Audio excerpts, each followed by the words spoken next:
Chers serviteurs d'Allah, je vous recommande, ainsi qu'à moi-même, la crainte d'Allah subhanahu wa ta'ala, car quiconque craint Allah réussira ici-bas et dans l'au-delà. Allah nous dit, et craignez Allah afin que vous réussissiez, et il dit, et craignez Allah et sachez qu'Allah est avec les pieux. Chers musulmans, c'est aujourd'hui le premier jour du mois de Sha'ban, qui est le 8e mois de l'année de l'Hégire. Ainsi, il ne reste plus qu'un seul mois avant le début du mois de Ramadan. On demande à Allah subhanahu wa ta'ala de nous permettre d'atteindre le mois de Ramadan pour le jeûner et prier et lire le Coran al-Karim. Le mois de Sha'ban est un mois important. Il se situe entre le mois sacré de Rajab et le mois vénéré qui est le mois de Ramadan. Et notre prophète Mohammed sallallahu alayhi wa sallam jeûnait énormément pendant ce mois. Comme cela est rapporté par la mère des croyants, Aïcha radiallahu anha, elle nous dit, le prophète sallallahu alayhi wa sallam jeûnait au point où nous disions, il ne rompt plus le jeûne. Et parfois, il rompait le jeûne au point où nous disions, il ne jeûne plus. Et je n'ai jamais vu le prophète sallallahu alayhi wa sallam jeûner un mois complet à l'exception du Ramadan, et je ne l'ai jamais vu jeûner un mois autant que Sha'ban, rapporté par Al-Bukhari et Muslim. Et dans une version dans Sahih Muslim, elle nous dit, radiyallahu anha, je ne l'ai jamais vu autant jeûner que pendant le mois de Sha'ban. Il jeûnait Sha'ban entièrement, il jeûnait Sha'ban sauf quelques jours, sallallahu alayhi wa sallam.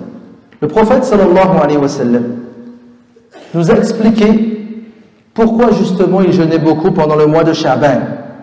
Usama ibn Zayd radiyallahu anhuma, il a vu que le prophète jeûnait beaucoup. Il lui a dit, Ya Rasulallah, je ne te vois pas autant jeûner les autres mois que pendant Sha'ban. Quelle est la cause? Le prophète sallallahu alayhi wa sallam a dit que le mois de Sha'ban est un mois que les gens oublient. Les gens, ils l'oublient. C'est un mois qui se trouve entre Rajab et Ramadan.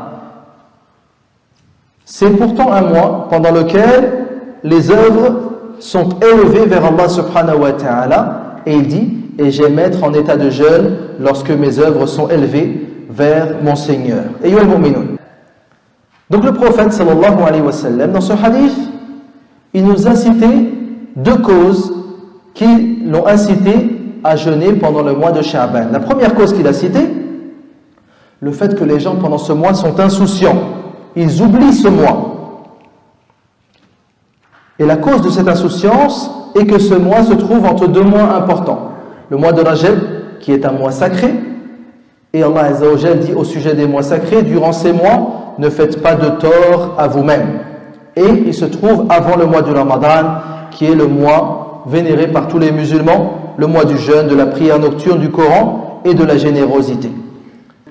Chers frères et sœurs, donc le hadith qu'on a cité, le hadith de Usama ibn Zayd, est la preuve qu'il est recommandé de se rappeler Allah Azza wa Jal dans les moments d'insouciance. Et il y a énormément de textes à ce sujet. Parmi ceux-là, le prophète sallallahu alayhi wa sallam nous dit, une adoration pendant une période de trouble et de désordre est comme une hijra vers moi. Car à ce moment-là, par exemple lorsqu'il y a la guerre, lorsqu'il y a des troubles, les gens sont occupés par les troubles et ils sont insouciants vis-à-vis de l'adoration. C'est pour cela que celui qui est capable d'adorer Allah Azza wa Jal à ce moment-là, il aura la même récompense que celui qui a émigré vers le prophète sallallahu alayhi wa sallam. Le prophète sallallahu alayhi wa sallam dit également, le moment où Allah est le plus proche de son serviteur, c'est le dernier milieu de la nuit. Donc si tu es capable d'être parmi ceux qui évoquent Allah à ce moment-là, fais-le. Donc le milieu de la nuit, c'est un moment où les gens dorment. Et même ceux qui ne dorment pas, en général, ils ne sont pas dans l'adoration, ils sont en général dans l'insouciance et le divertissement. Donc le prophète sallallahu alayhi wa sallam nous appelle donc à évoquer Allah Azza wa Jal à ce moment-là, vu la grande insouciance des gens pendant la nuit. Le prophète sallallahu alayhi wa sallam dit également, il y a trois personnes qu'Allah aime. Parmi eux, un groupe qui voyage. Ils ont fait un long voyage pendant la nuit. Et ils n'ont qu'un seul désir, s'arrêter pour pouvoir se reposer. À un moment, ils s'arrêtent. Ils posent leur camp et l'un d'entre eux, qu'est-ce qu'il fait? il se met à l'écart et il prie. Il se met à l'écart et il prie jusqu'à ce que ce soit lui qui vienne les réveiller pour partir. Rapporté par l'imam Ahmed. Chers serviteurs d'Allah, Al-Hafid ibn Rajab, en parlant de tous ces hadiths, il nous dit, c'est la preuve qu'il est recommandé de remplir les moments d'insouciance par l'obéissance. Et que cela est apprécié auprès d'Allah subhanahu wa ta'ala, comme certains parmi les prédécesseurs, qu'est-ce qu'ils faisaient? Ils aimaient faire la prière entre Al-Maghrib et l'Isha. Et ils disaient que c'est un moment d'insouciance. Donc les gens en général, même ceux qui sont venus à la mosquée, ils rentrent et ils attendent l'Isha. Mais il n'y a personne qui adore Allah Azza wa Jalla à ce moment-là.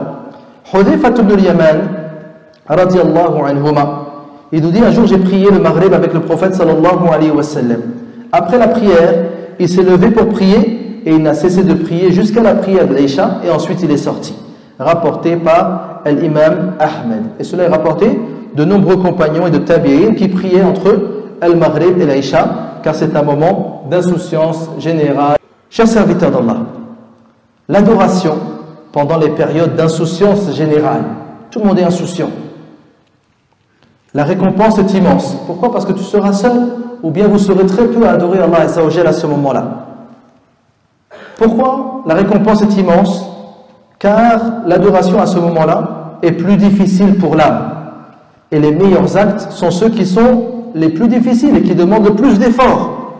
Car l'âme, elle prend exemple sur ce qu'elle voit autour d'elle. L'âme, elle prend exemple sur ce qu'elle voit autour d'elle. Donc lorsque les gens sont éveillés, lorsque les gens sont obéissants, les obéissants augmentent.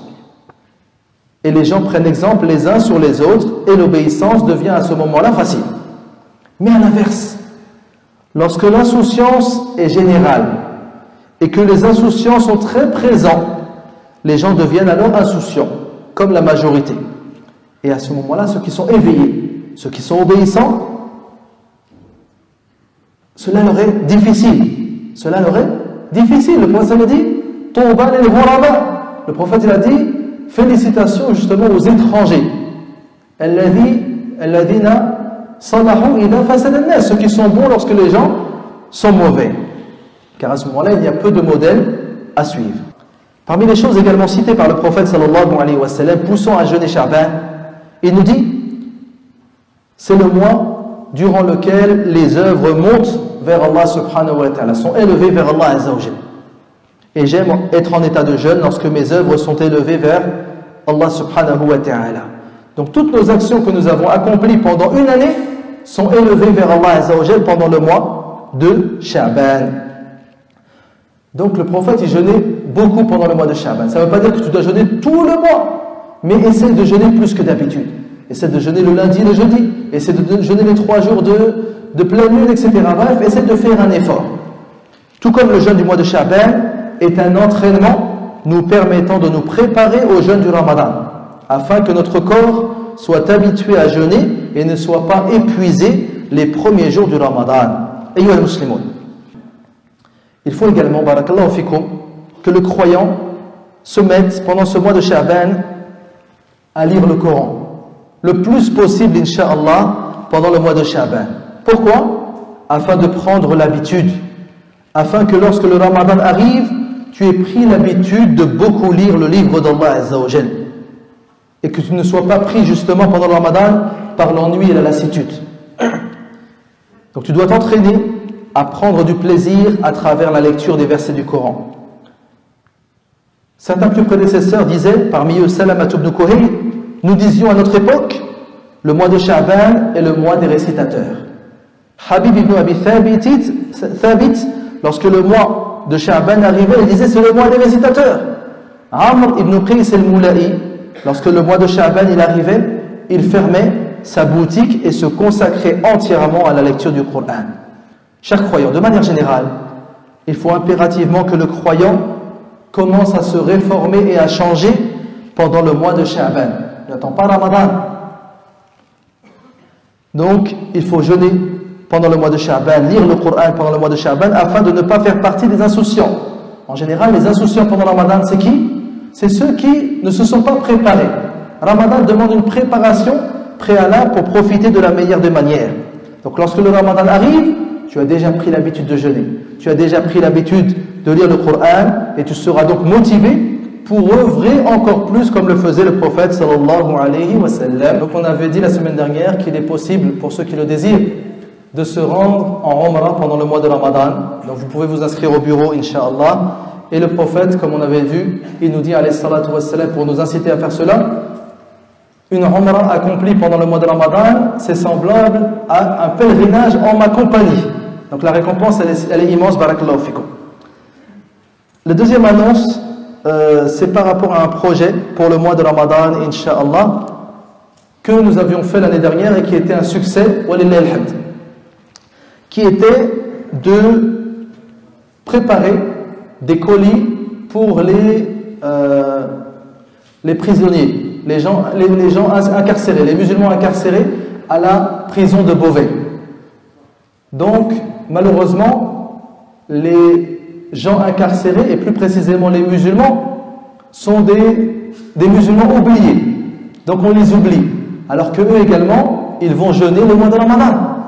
Donc on voudrait préparer, Inch'Allah, 200 colis pour les musulmans de la mosquée, de la prison de Beauvais. La prison de Beauvais. Donc, chaque colis coûte environ 30 euros. 30 euros, on voudrait réunir cette somme, donc 6 000 euros, Inch'Allah, avant le mois de Ramadan, afin qu'ils reçoivent les colis. Donc il y aura dans les colis de la nourriture et des petits livres sur l'islam. Donc afin que justement, ça peut être une cause de repentir par rapport aux bêtises qu'ils ont fait et ça les fait rentrer dans le droit chemin, Inch'Allah. Donc pour ceux qui veulent participer, vous pouvez passer au bureau, Inch'Allah, vous aurez toutes les informations. Barakallahu fikum.